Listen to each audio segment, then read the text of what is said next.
What is going on, everybody? James Hancock here, and back to review episode 2 of season 5 of Better Call Saul, an episode called 50% Off. It is 2 in the morning here in New York. I am so tired I could cry because I went to see a screening of the season 2 premiere of Altered Carbon earlier, and I posted that review first, but I'm determined to tackle each and every episode of Better Call Saul this season, but I might keep this review a little brief just because I'm going to collapse any moment now. But obviously the title of the episode comes from the promise that Jimmy made to a variety of potential clients that he would be offering 50% off on all non-violent felonies when he ran out of phones as part of his promotion for resurrecting his law practice. And right out of the gate, this episode had me howling because you see somebody looking at the offer and says, dude, that's almost half. And it's like, no matter how dark this show might get at times, exploring some of the most ruthless, violent ingredients of the criminal underworld, this show always finds a way to absolutely make me howl. And while I wouldn't necessarily say that this episode had the exact same impact as the previous episode, because obviously been waiting a year and a half and it was just great to have the show back in our lives, this episode did feature some extraordinary sequences that make this show honestly feel much more like a world-class movie as opposed to a world-class show. And obviously the lines between TV and film grow increasingly blurry over time. It's all just visual storytelling in the end. But I love the opening sequence where you see these two meth heads just going on this crazy drug-fueled rampage. They keep hitting that same drug den that's run by Lalo and Nacho. And we get this incredible highlight reel of them stealing garden gnomes, robbing convenience stores, passing out in the car, having no clue what day it is. And initially I thought these guys were going to end up as some of Jimmy's clients, and that very well still might end up being the case. However, it leads to this giant backed up drug pipe later on in the episode. That's the catalyst for some important changes in the relationship between Lalo and Nacho, but I'm getting ahead of myself. And when it comes to Nacho's overall story arc, he's in a really tough position now where Gus wants Nacho to basically make himself essential to Lalo, make Lalo trust him. The implicit threat says something terrible is going to happen to Nacho's father unless he cooperates. Lalo has this hysterical meeting with Hector where he's talking about all of his suspicions about Gus, and the scene definitely moved the plot along, but the joy of the scene was watching him pour out half of this disgusting vitamin drink that Hector's being served in the rest home, and he fills up the rest with booze, and he keeps feeding it to him through a straw.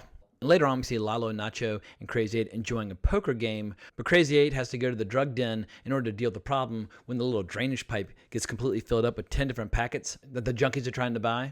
Of course, the cops show up right as the drugs come out. Crazy 8 gets arrested, but it gives Nacho this ideal opportunity to win Lalo's confidence, where basically, almost like Batman, he leaps from rooftop to rooftop to get inside. Right as the narco is about to bust in, he grabs the stash, jumps out the window, and we see that Lalo now is looking at him in a completely new light and loves the fact that he was willing to take such a huge risk on his behalf. But the big question now is, what are they going to do about Crazy 8? Can they trust him to keep his mouth shut while he's in jail? But that conversation ends on a bit of a cliffhanger. A quick side note, I don't know if I'm the only one having this response, but every time I see Lalo preparing a meal, it absolutely makes me salivate.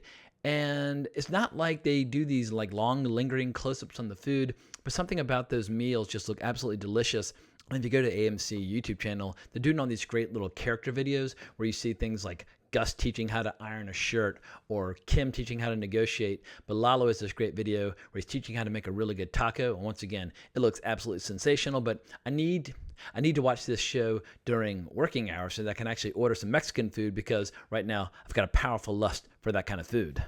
And as far as some of the other subplots are concerned, we get a little scene with Mike this episode, but it's not really a major scene. He basically loses his cool while he's playing with his granddaughter because he's reminded of his son. And also, you can tell this eating him alive that his granddaughter's operating under the assumption that Mike actually is working for the good guys.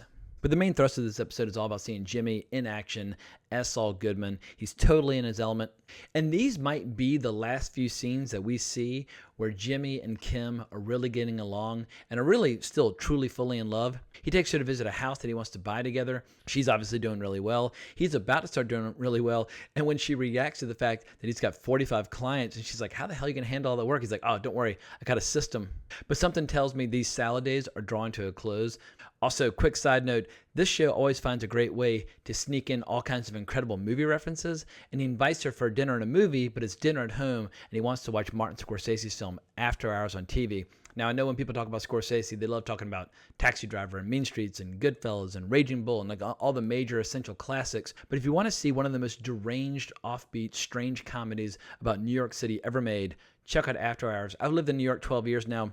I don't know if I've ever seen a movie that does a better job of capturing just how strange the city gets, like past midnight, where the only people who are awake and out and about are complete and total madmen and freaks. And After Hours, it just captures a side of New York that everybody needs to experience for themselves at some point. But After Hours is one of those movies like Color of Money or King of Comedy. It's kind of a neglected classic by Scorsese. But probably the best part of this episode is when we see Jimmy in action at the courthouse. It's this really long take where there's no cut, and we see that he's talking to lawyers like Bill. He's talking to people that work around the building. He's just wheeling and dealing, talking to clients.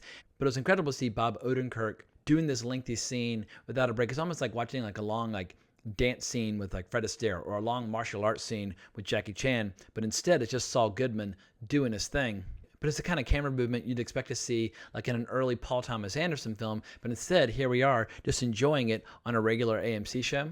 And it's also cool just seeing Jimmy regain the respect of his peers. Howard asks him out to lunch, and he also runs one of his classic scams where he has an elevator operator get him trapped in an elevator with Suzanne because he wants to try and settle as many cases that he shares with her as possible.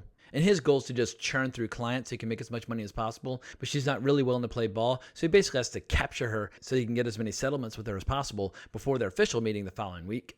But I love how we see Jimmy is not even really negotiating that hard on behalf of his clients. He's just trying to get settlements one after another. He's horse trading, he's making compromises, and boom, boom, boom, he just locks them all down. But the episode ends on this beautiful little cliffhanger where Nacho pulls up, asks Jimmy to get into the car, and he has to sadly leave his ice cream cone behind and make it this great lingering close-up on it. But for months now, we've been seeing teasers where we see Jimmy in the back of a car where there's no locks on the doors, and he's just taking all the details, the guns, etc. But my suspicion is that obviously Jimmy's going to be recruited to defend Crazy 8 in his upcoming trial, but that's just my suspicion at this point. But in that Nacho and Jimmy so rarely share scenes together on the show, I love seeing their storylines collide in this fashion. And something tells me that with episode 3 next week, that this season's going to start building some serious momentum. But I think that's all the energy I have to talk about the show right now, because now it's 2:20. It's time to wrap this sucker up. So thank you so much for watching this kind of delirious video. I know I'm a little off my game when I'm recording this late, but I promise to do my official review for episode 3 next week on Monday in a more timely fashion. In any event, if you enjoyed this review, please consider subscribing to the channel, hitting that notification bell. You can always find me on Twitter at Colbrax if you want to talk more. But I can't thank you enough for watching the video. Really appreciate it. But more importantly, as always, onwards and upwards.